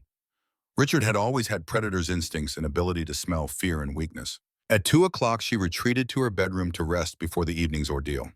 Molly helped her out of her afternoon dress, and Catherine collapsed onto the bed in her corset and chemise, staring at the ceiling. "Ma'am, are you all right?" Molly's voice was worried. "You've been so anxious lately." "I received a response from the publisher. He wants to publish my book." Molly's face lit up. "Ma'am, that's wonderful. Why do you look so frightened?" "Because wonderful and terrifying are the same thing right now." Catherine sat up, pressing her hands against her temples. "If I say yes, I have to do revisions. I have to maintain correspondence with Cole. I have to keep this secret from Richard for months, maybe longer. One slip, one mistake, and everything falls apart. But if you say no, if I say no, Sarah Whitmore dies before she's even born, and I go back to being just Mrs. Richard Ashford, slowly suffocating in silk and propriety until there's nothing left of me at all." Catherine looked at Molly directly. "What would you do?" "I'd be terrified, but I'd do it anyway." Molly's voice was quiet but firm. "Because you've shown me that wanting more isn't selfish, it's human. And you deserve to be human, ma'am. Not just a decoration in Mr. Ashford's house." Catherine felt tears threaten, but blinked them back. "Help me dress for tonight. I need to be perfect. Richard's watching me too closely lately." The dressing ritual began again, the fourth corset of the day, tighter than the others because evening demanded it. The emerald gown again, because Richard had specifically requested it. "You looked well in that color at the last dinner. Wear it again." The elaborate hair arrangement that would take Molly 45 minutes to construct. While Molly worked, Catherine's mind spun. Tonight, Harrison Cole would be at her table. Should she find a way to speak with him privately, accept his offer in person? Or was that too dangerous with Richard watching and Thomas? Thomas would be there too, with his poet's eyes seeing too much, making it too hard to maintain the mask. "There, ma'am, you look beautiful." Catherine studied her reflection. The woman in the mirror was elegant, composed, perfect. She was also a complete stranger. "Thank you, Molly. I should go downstairs. The guests will arrive soon." But before leaving, Catherine made a decision. She went to her writing desk, unlocked it, and pulled out the letter from Harrison Cole. She read it one more time, then tucked it into her evening bag. Tonight, somehow, she would find a way to tell him yes. The guests arrived promptly at 8. Catherine stood beside Richard in the foyer, her perfect smile firmly in place, greeting familiar faces, the Vandermeers, the Whitmans, the Delanceys, the Rutherfords. Then Harrison Cole stepped through the door, and Catherine's heart hammered against her corset. "Mr. Cole, welcome back." She extended her hand, proud that it didn't tremble. "Mrs. Ashford, lovely to see you again." Cole's eyes were sharp behind his spectacles, assessing. "I hope you've been well these past 2 weeks." "Very well, thank you. And your business in New York, successful, I hope." "Quite successful. I've acquired several promising manuscripts for publication." His gaze held hers for a moment too long. "Including one that arrived just after our last dinner here. Quite remarkable, actually. A novel about a woman trapped in a gilded cage." Catherine's breath caught. He knew, or suspected, or was simply making conversation. She couldn't tell which. "How fascinating. I'd love to read it when it's published." "I'm certain you would, Mrs. Ashford." Cole's smile was enigmatic. "I'm certain you would." Thomas arrived last, looking uncomfortable in his evening clothes. His hair rebelliously curled despite obvious attempts to tame it. When he took Catherine's hand in greeting, he pressed something small into her palm, a folded note. She palmed it quickly, slipping it into her evening bag before Richard could notice. "Shall we go into dinner?" Richard's voice was jovial for the guests, but Catherine heard the edge beneath it. The dining room blazed with candlelight once again. The table was set with the same perfection as 2 weeks ago. Everything was exactly as it should be, except Catherine felt like a bomb about to explode. Richard seated everyone with the same careful attention to hierarchy, Cole to his right, Mrs. Vandermeer to his left, Catherine at the far end, Thomas safely distant, trapped between gossiping matrons. The first course arrived, consommé again, clear and steaming. Conversation flowed along familiar channels. But Catherine barely heard it, acutely aware of the letter in her bag, the note from Thomas, the secrets multiplying like rabbits. "Mrs. Ashford," Cole said quietly beside her, "I've been meaning to ask, did you ever receive that response you were waiting for? About the matter we discussed?" Catherine's spoon paused halfway to her mouth. "I'm sorry, Mr. Cole. I'm not sure what you mean. The writing project, the one you said you were considering." His voice was low enough that only she could hear. "Has there been any progress?" This was it, the moment. Catherine could deflect, could pretend ignorance, could maintain the charade. Or she could take the risk. "Yes," she whispered, "there has been progress. Quite significant progress, actually." "I'm very glad to hear it." Cole cut his soup with surgical precision. "And the author, this C.A. Whitmore, is she satisfied with the publisher's terms?" Catherine's hands trembled. She set down her spoon carefully. "She has some questions about the revision process, about maintaining anonymity. All reasonable concerns. Perhaps the author could arrange a meeting to discuss these matters in person." "That might be difficult. The author's circumstances are complicated." "I suspected as much." Cole's eyes were kind. "Which is why I'm staying in New York for an additional week, to accommodate complicated circumstances. The Gramercy Hotel, if the author wishes to call." The Gramercy Hotel, where Thomas was staying, where both her potential futures were apparently waiting. Before Catherine could respond, Richard's voice cut across the table. "Catherine, you're being monopolized by our guest of honor. Share him with the rest of us, won't you?" "Of course, Richard. Mr. Cole was just telling me about his publishing business. Quite fascinating." The moment was broken. Cole turned to engage Mrs. Vandermeer in conversation, and Catherine was left with her racing heart and the knowledge that he knew. Harrison Cole knew exactly who C.A. Whitmore was. The question was, what would he do about it? The dinner continued through course after course. Poached fish, roasted duck, asparagus and potatoes. Everything perfect, everything tasteless, to Catherine, who could barely swallow past the anxiety constricting her throat tighter than any corset. Across the table, Thomas watched her with concern. Catherine avoided his gaze, focusing on her plate, on the bland conversation around her, on anything except the weight of secrets, pressing down like a physical force. Finally, after what felt like hours, Richard stood to offer his toast. "Gentlemen, ladies, to continued prosperity and profitable partnerships." Glasses clinked, wine was sipped, and then the ritual separation. "I suggest the ladies retire to the drawing room while the gentlemen enjoy port and cigars." Catherine rose grateful for escape and led the women from the dining room. But as she passed Thomas's chair, his hand brushed hers, and she felt him press another note into her palm. What was he thinking, taking such risks with Richard in the room? In the drawing room, the women settled into their familiar positions. Coffee was served. Conversation turned to the usual topics: servants, children, society gossip. Catherine participated automatically, her mind elsewhere. Finally, she excused herself. "I need to check on the coffee service. Please excuse me." She slipped into the hallway, finding a shadowed alcove where she could read Thomas's notes in privacy. There were two, the one from earlier and the one he'd just passed her. The first read, "Catherine, I can't keep doing this. Watching you perform this charade while you die inside. I'm leaving New York in 3 days. Come with me. We'll go to Boston or Philadelphia or anywhere you want. Just choose yourself for once. Please." The second was shorter, room 14. "Tonight, after they leave. I'll wait, T."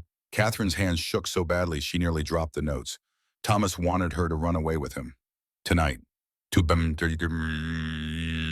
abandon Richard, her marriage, her entire life. It was madness. It was also tempting. "There you are." Richard's voice froze her in place. Catherine spun around, shoving the notes into her bag. "Richard, I was just hiding in hallways." His voice was soft, dangerous. "Receiving notes from gentlemen callers." Her blood turned to ice. I don't know what you mean. Don't lie to me, Catherine. I saw Bennett pass you something at dinner, twice. Richard moved closer, backing her against the wall. What did he give you? Nothing, a card for his poetry reading, that's all. Show me. Richard, you're being ridiculous. His hand shot out, grabbing her evening bag from her arm. Catherine's heart stopped as he opened it, reaching inside. His fingers found the notes from Thomas and the letter from Harrison Cole. Time seemed to slow as Richard unfolded the papers, his face darkening as he read. Thomas's desperate pleas. Cole's veiled references to C.A. Whitmore and publishing deals. When Richard looked up, his eyes were chips of ice. What is this? Richard, let me explain. You're conducting an affair with that poet. His voice was deadly quiet. Under my own roof, using my own dinner parties to facilitate your assignations. No, it's not like that. He's nothing. An old acquaintance who, and this letter from Cole about C.A. Whitmore. Richard's eyes narrowed. About publishing deals in anonymity. What does this mean, Catherine? She could lie, should lie, but the words wouldn't come. I wrote a book, she whispered. A novel. I sent it to Cole under a pseudonym. He wants to publish it. The silence that followed was deafening. Then Richard laughed, a sound utterly devoid of humor. You wrote a book. You who can barely manage household accounts. You expect me to believe you wrote something worthy of publication? It's true, I've been writing for 2 years. Every night while you slept, every afternoon during my needlework time, I created something, Richard. Something that's mine. Nothing is yours. His hand closed around her wrist, squeezing until she gasped. You are mine. Your time is mine. Every breath you take is mine. Do you understand? You're hurting me. I haven't even begun. Richard pulled her closer, his face inches from hers. Here's what's going to happen. You're going to go back to the drawing room and finish hosting this party. Tomorrow morning, you're going to write to Harrison Cole and withdraw your manuscript. You're going to burn whatever other scribblings you've been hiding. And you're going to never, ever contact Thomas Bennett again. And if I refuse, then I'll have you committed to an asylum. Dr. Morrison has been telling me for years that women with intellectual ambitions often suffer from nervous disorders. A few months of rest, cure, isolation, forced feeding, no reading or writing should cure you of these delusions. The threat wasn't empty. Catherine knew it. Under New York law, Richard had every right to commit his wife to an asylum on nothing more than his word and a compliant doctor's signature. Women disappeared into those places for years, decades, forever. You wouldn't, she breathed. Test me. Richard released her wrist, leaving red marks. Now go back to your guests and smile, Catherine. You're supposed to be happy. Catherine returned to the drawing room on trembling legs, her wrists throbbing, her mind racing. The women looked up as she entered, their expressions curious. Everything all right, dear? Mrs. Whitman asked. You look pale. Just a slight headache. Nothing serious. Catherine's voice was steady despite the chaos inside. Has anyone seen the gentlemen? They've been quite a while with their port. The evening dragged on for another hour. The men returned smelling of cigars and self-satisfaction. There was music. Mrs. Delancey played piano while everyone pretended to enjoy it. There were cards for those who wished. There was conversation that meant nothing and everything. Through it all, Catherine performed, smiled, nodded, played her role perfectly, but inside she was planning. Richard thought he'd won, thought his threats had cowed her into submission. He was wrong. The last guest departed at 11:15. Catherine stood beside Richard, waving goodbye, her face aching from the false smile she'd worn all evening. When the door closed, Richard turned to her. Go to bed, I have work to do. Richard, about earlier? We'll discuss it tomorrow. Right now, I don't trust myself to speak civilly. He walked toward his study, then paused. And Catherine, don't even think about doing anything foolish. I've instructed Pembroke to watch the doors. You're not leaving this house tonight. Catherine climbed the stairs to her bedroom, her mind working furiously. Richard had made a crucial mistake. He'd shown his hand too soon, revealed exactly what weapons he'd use against her, which meant she could plan accordingly. Molly was waiting to help her undress, but Catherine sent her away. I can manage tonight, but Molly, I need you to do something for me. Tomorrow morning, very early. Anything, ma'am. Pack a bag, one bag, only essentials, practical clothes, sturdy shoes, nothing that screams society lady. Hide it in your room. Catherine's voice was steady, determined. We're leaving. Molly's eyes widened. Ma'am, tomorrow before Richard wakes, you, me, and Bridget, if she'll come. We're going to Boston. I have money saved, not much, but enough to start. I have a publisher who wants my work, and I have had enough of this gilded fucking cage. The profanity felt like liberation. Where will we go? The Gramercy Hotel first. Thomas is staying there. He'll help us until the morning trains start. Then Boston. Cole Publishing House. A new life. Catherine gripped Molly's hands. It's going to be hard. Dangerous. We might fail completely. But staying here, letting Richard destroy everything I've created, that's not an option anymore. I'm with you, ma'am. Catherine, I'm with you. After Molly left, Catherine began her own preparations. She changed into a simple day dress, practical, warm, suitable for travel. She packed one small bag, a change of clothes. Her manuscript and journal, the letter from Harrison Cole, what little jewelry had belonged to her mother. Everything else, the silk gowns, the elaborate hats, the trappings of Mrs. Richard Ashford, she left behind. At midnight, she sat down to write 2 letters. The first was to Richard. Richard, by the time you read this, I will be gone. Not with Thomas Bennett, though I know you'll assume so. I'm leaving because I choose to. Because staying means dying slowly, one corset-laced breath at a time. You'll be angry. You may try to find me. I ask that you don't, though I know you won't honor that request. You never honor anything I ask. Our marriage was a business arrangement. I needed financial security after my father died.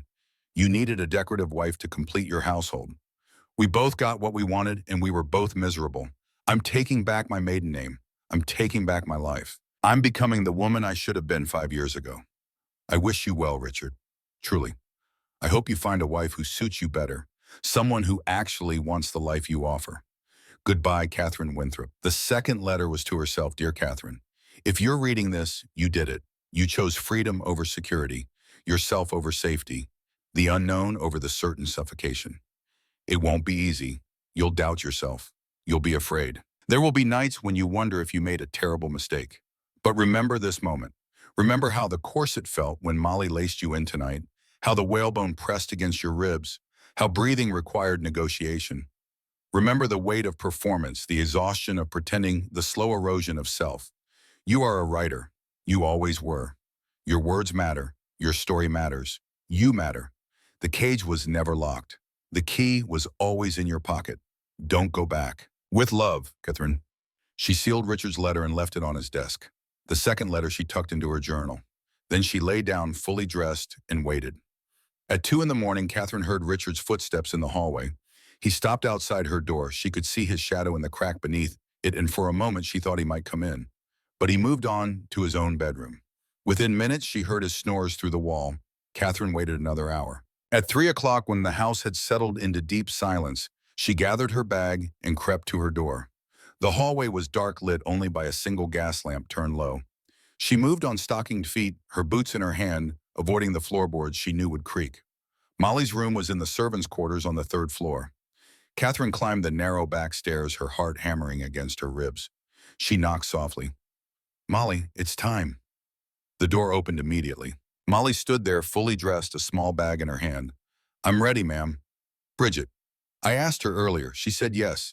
Said she's been ready to leave for 2 years but didn't have anywhere to go. They descended to the 2nd floor where Bridget's room was located. The cook was waiting, dressed in her Sunday best, a worn carpetbag at her feet. Mrs. Ashford? Bridget's voice was quiet but fierce. You're a good woman. Better than this house deserves. Let's get you out of here.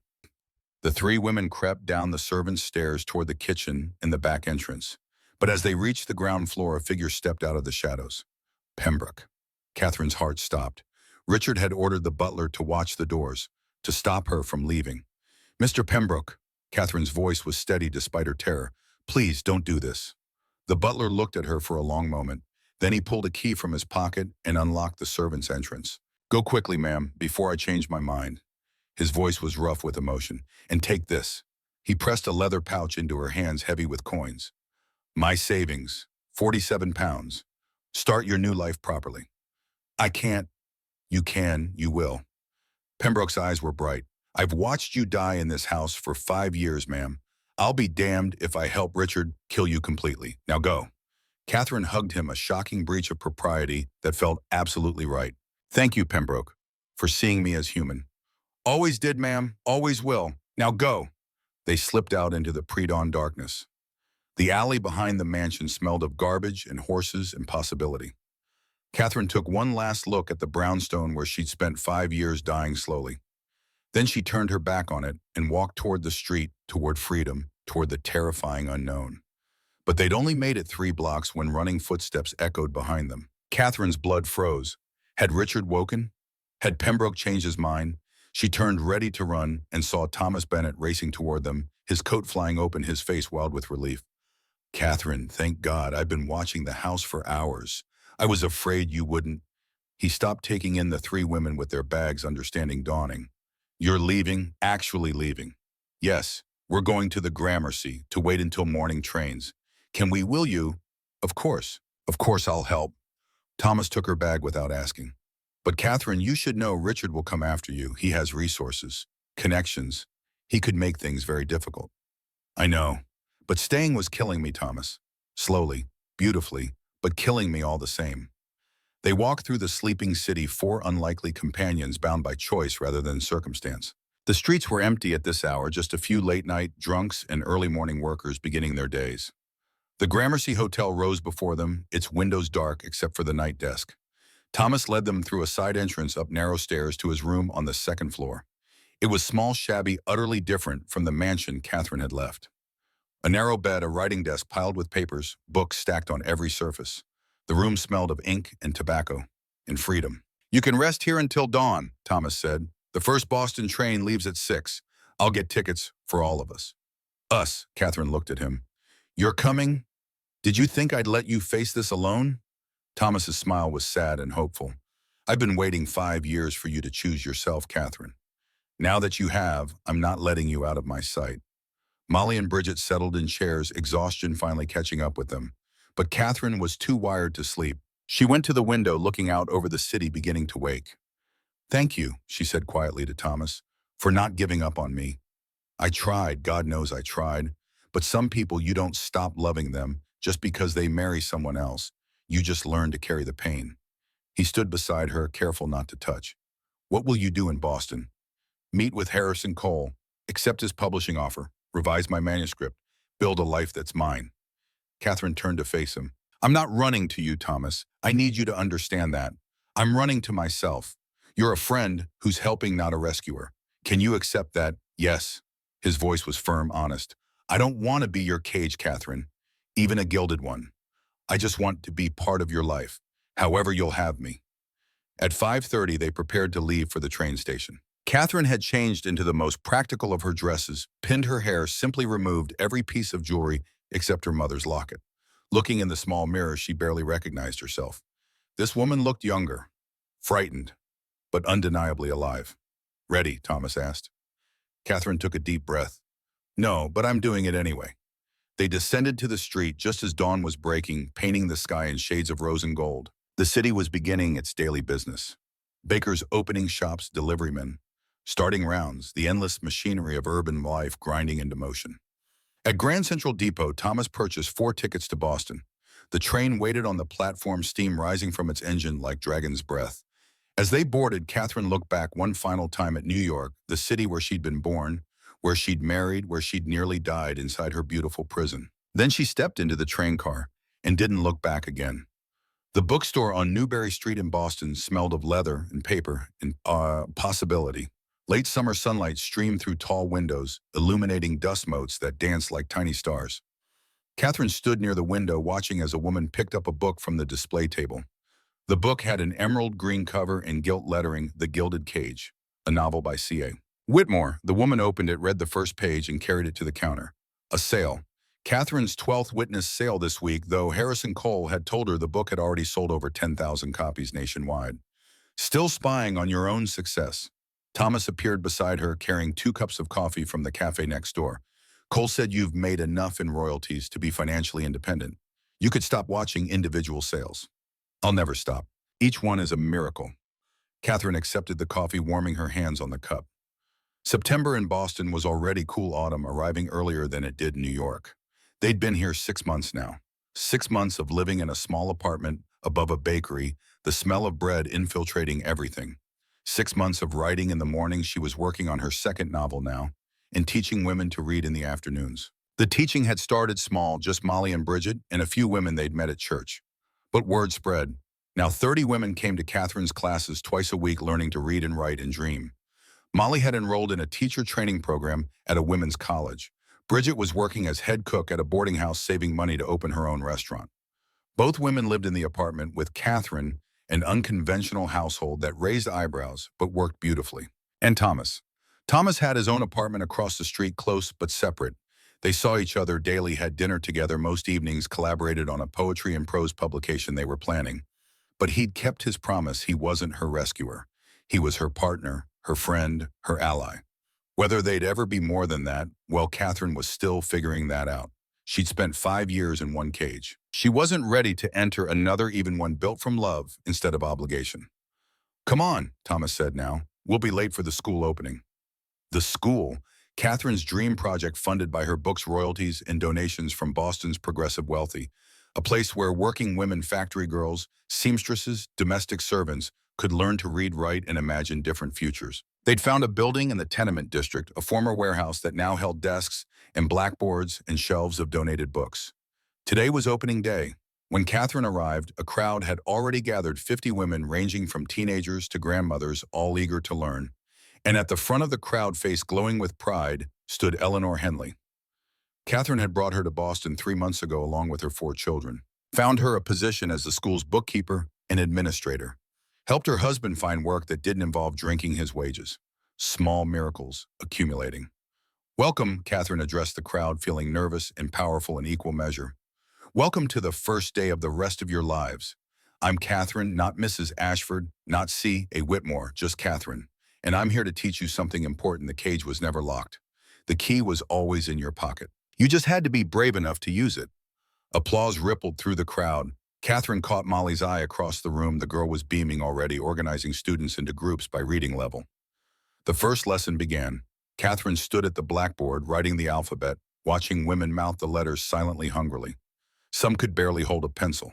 Others had been practicing in secret for years, waiting for an opportunity like this. All of them were here because they'd chosen to be, had taken the risk, had decided that learning mattered more than the obstacles in their way.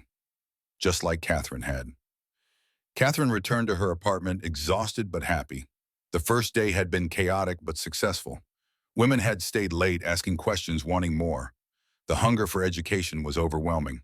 She climbed the stairs to the 3rd floor, unlocked the door, and found a letter waiting on her small desk. The handwriting was unfamiliar but expensive looking. New York postage. Her heart sank. Richard, it had to be. She opened it with trembling hands. "Catherine, I hope this letter finds you well. I know you may be surprised to hear it from me, but I felt I owed you this. I am not writing to beg you to return. I am writing to inform you that I have filed for divorce on grounds of abandonment. The proceedings should be final within 6 months. I am also writing to tell you that you were right. Our marriage was a business arrangement, and we were both miserable. I thought I wanted a decorative wife to complete my household. What I actually wanted was a partner, someone who matched my ambition and drive. You were never that person, Catherine. You were always something else, something I was too limited to appreciate. I've met someone new, Clara DuPont. She's the daughter of a railroad investor, and she understands business in ways you never did. She wants the life I offer. We'll be married as soon as the divorce is final. I'm not asking for your forgiveness. I'm not even asking for your understanding. I'm simply telling you that I'm letting you go. Officially, legally, completely. Your book is selling well, I hear. I haven't read it, but Clara has. She says it's quite good. She says you were wasted as a society wife. I think she might be right. Live your life, Catherine. Write your books. Teach your classes. Be whatever it is you need to be. I hope you find happiness. Truly. Richard Ashford. Catherine read the letter 3 times, unable to believe it. Richard was divorcing her, setting her free. Not out of kindness, he'd found someone who suited him better, someone who wanted his world. But the reason didn't matter. The result did. In 6 months, she would be legally free. No longer Mrs. Richard Ashford. Just Catherine Winthrop again. Catherine Whitmore. Catherine, whoever she chose to be. She sat down at her desk and pulled out her journal, writing, September 15th, 1882. Today I opened a school for working women. 50 students on the first day. 50 women choosing to learn, to grow, to become more than society says they can be.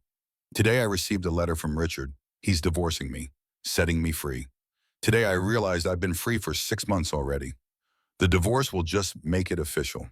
I have a published book, a second novel in progress. Students who look at me like I'm showing them magic when I teach them to read their own names. I have Molly and Bridget and Eleanor. I have Thomas who loves me enough to let me be myself. I have a life I chose, a life I built, a life that's mine. Was it worth it? Every risk, every scary choice, every uncertain step? Yes, 1,000 times yes. The cage was never locked. I just had to be brave enough to open the door.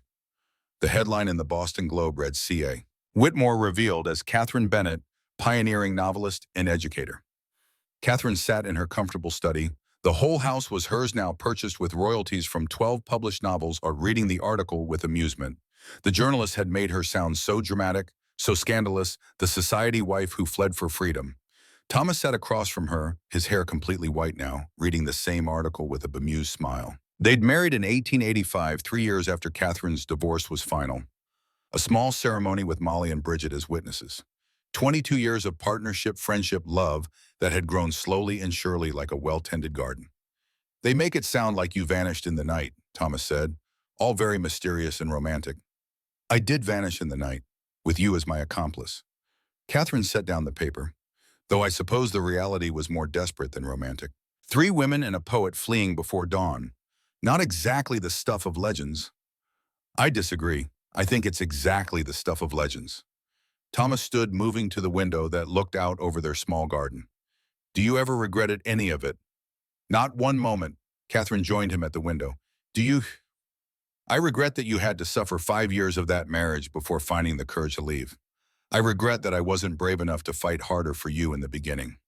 Thomas took her hand. They were both 50, now their hands marked by age and work and life. But I don't regret anything that's happened since that night. Not one moment. A knock at the door interrupted them. Molly entered, Professor Molly O'Connor, now head of English at the Women's College, her red hair streaked with gray, but her eyes still bright with the hunger for learning. The reporter from the Globe is here. Are you ready for the interview? Catherine looked around her study. Shelves lined with books, hers and others. Her writing desk scarred from decades of use. Photographs on the wall, the first graduating class of the Whitmore School for Women, 1885. Catherine and Thomas on their wedding day. Molly receiving her teaching certificate. Bridget opening her restaurant. A life built from courage and stubbornness and the help of allies. I'm ready. The reporter was young Ernest, taking notes frantically as Catherine told her story. The cold morning, the corset, the manuscript, the midnight escape, the building of a new life from nothing but determination and hope. What would you say to women trapped in situations like yours was, the reporter asked. Catherine thought about all the women who'd attended her schools over 20 years, all the Eleanor Henleys she'd helped, all the Mollys who'd learned to read, all the letters she'd received from readers saying her books had changed their lives. I'd say the cage is only locked from the inside. Society will tell you you're trapped. Your husband, your family, your own fear will tell you there's no other option. But they're wrong. Catherine leaned forward. There's always another option. It might be harder. It might mean sacrifice. But freedom, real freedom, the kind where you wake up and recognize yourself, is worth any price. And if they're afraid, be afraid. Do it anyway. Fear is information, not a stop sign. Catherine smiled. I was terrified every day for the first year after I left. Some days I still am. But I'd rather be scared and free than comfortable and dead inside. The interview lasted 2 hours. When the reporter finally left, Catherine returned to her desk where a new manuscript waited. Novel number 13. A story about Constance Ashford, the woman who could have been something but chose to bury her dreams instead. A cautionary tale, a ghost story about the living. Thomas brought her tea, kissed the top of her head, and left her to her work. Catherine picked up her pen and began to write. She had wanted to be a doctor once, but that was before marriage, before motherhood, before the slow accumulation of tiny compromises that added up to a life she barely recognized as her own. Outside her window, Boston continued its business. Electric lights were replacing gas. Now the world was changing faster and faster. Women were demanding the vote, attending universities, entering professions once closed to them. The world was changing because women like Catherine had refused to stay in their cages. And she was still here, still writing, still teaching, still fighting in her own quiet way. The cage was never locked. The key was always in their pockets. They just had to be brave enough to use it. From the personal journal of Catherine Bennett, age 66, August 26, 1920. Today, the 19th Amendment was ratified. Women can vote. I am sitting in my study, the same desk where I wrote 12 novels, where I planned schools and speeches and small revolutions. Thomas died last year peacefully in his sleep, a book of poetry open on his chest. I miss him every day, but I am not sad. How can I be sad when I lived a life I chose, when I wrote words that mattered, taught thousands of women to read, stood before Congress to argue for suffrage, and lived to see it pass? Young women ask me sometimes, was it worth it? The scandal, the poverty, the struggle. I tell them about the cold morning in 1882 when I woke in a mansion and felt like a ghost.